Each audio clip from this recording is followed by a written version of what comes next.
वो स्कूल का आखिरी दिन तुम्हें याद है ना? तुम पढ़ते तो नहीं थे लेकिन अपनी क्रश को देखने रोज स्कूल जाया करते थे।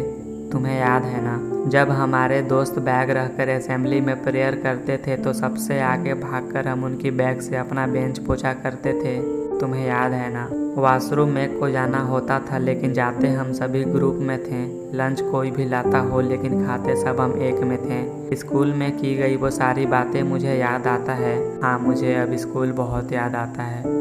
किसी मूवी की हीरोइन से कम नहीं होती थी। हमारी स्कूल वाली क्रश भी किसी परी से कम नहीं होती थी। उसके अंदर आते ही दोस्त मुझे उसका नाम लेकर चिढ़ाने लगते थे। उसे अकेला पाकर उसे भाभी के नाम से पुकारा करते थे। मैं स्कूल नहीं भी जाऊं तो उसकी बातें सारे मुझे बताया करते थे। उसका नाम लेकर मुझे हमेशा चिढ़ाया करते थे। स्कूल में की गई वो सारी बातें मुझे याद आता है। हाँ, मुझे अब स्कूल बहुत याद आता है, जहाँ कभी जाने का मन नहीं करता था।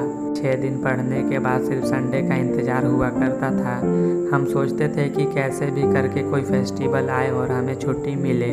फिर एक दिन हमें हमेशा के लिए छुट्टी मिला, लेकिन उस दिन के बाद फिर कभी सुकून नहीं मिला। ये सारी बातें मुझे बहुत याद आता है। हाँ, मुझे स्कूल बहुत याद आता है।